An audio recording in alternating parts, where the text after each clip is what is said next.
Bro சத்தியமா எதுக்கோ வந்தேன் ப்ரோ, ஜெயிச்சு கொண்டாடலான்னு வந்தேன் ப்ரோ. நானு ப்ரோ எனக்கு பெரிய வருது ப்ரோ.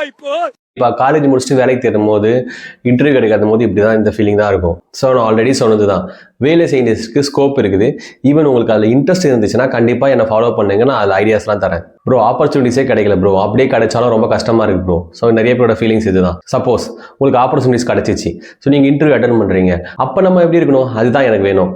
ஸோ சப்போஸ் உங்களுக்கு இன்டர்வியூ எடுக்கிறாங்க, ஸோ அவங்க உங்ககிட்ட என்ன எதிர்பார்ப்பாங்க, இவன் இதுக்கு வேல்யூவா இல்லையா, அவ்வளோதான்.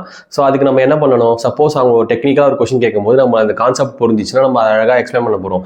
ஈவன் இந்த கான்செப்ட் எல்லாமே நம்ம இண்டஸ்ட்ரிக்கு போனதுக்கு அப்புறம் இது கண்டிப்பாக இது வந்து யூஸ் ஆகும். அது ரியாலிட்டி வரும்போது தான் தெரியும். அதெல்லாம் ஓகே. இன்னைக்கு Day 17 of 200 days VLSI challenge with Vijay. நம்ம ஆல்ரெடி நான் சொல்லியிருந்தேன் பிஎன் ஜங்ஷன் எப்படி ஒர்க் ஆகுதுன்றதுக்கு. பிஎன் ஜங்ஷன் எப்படி ஒர்க் ஆகுதுன்றதுக்கு தெரிஞ்சுக்கிறதுக்கு முன்னாடி எலக்ட்ரான்ஸ்லாம் எல்லாம் ஹோல்ஸ்னா என்னன்னு தெரிஞ்சுக்கணும். எலக்ட்ரான்ஸ்னா என்னன்னா நம்ம நெகட்டிவ் சார்ஜ் கேரி பண்ணுறதுன்னு சொல்லலாம். ஹோல்ஸ்னா என்னன்னா எதையுமே கேரி பண்ணாது, ஆனால் அது பாசிட்டிவ் சார்ஜஸ் கேரி பண்ணுறதுன்னு சொல்லிட்டு நம்ம சொல்லலாம். ஏன் அப்படி சொல்கிறேன்னா, நான் ஒரு எக்ஸாம்பிள் சொல்கிறேன். ஒரு தேட்டரில் ஒரு 10 சீட் இருக்குது. ஸோ ஒரு சீட் எம்டியாக இருக்குது சென்டரில். இப்போ நம்ம இங்கேருந்து பார்க்கும்போது அந்த ஒரு சீட் எம்டியாக இருக்குது தான், அதுதான் ஹோல். ஒரு சீட் எம்டியாக இருக்குது தான் ஹோல். யாராவது ஒருத்தர் அங்கேருந்து மூவ் ஆகும்போது எலக்ட்ரான்ஸ் மூவ் ஆகுது. ஸோ அதுதான் எலக்ட்ரான்ஸ் சொல்கிறாங்க, அங்கேருந்து மூவ் ஆகுது.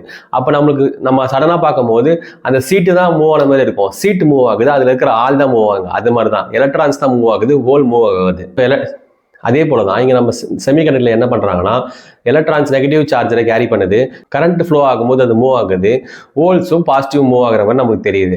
அவ்வளோதான். ஸோ நம்ம அடுத்து இப்போ நமக்கு எலக்ட்ரான்ஸாக என்ன, ஹோல்னா என்னன்னு தெரிஞ்சிருச்சு. ஸோ இது ரெண்டுமே சேரும் போது என்ன நடக்குதுன்றதை நம்ம பார்ப்போம் நெக்ஸ்ட் வீடியோவில்.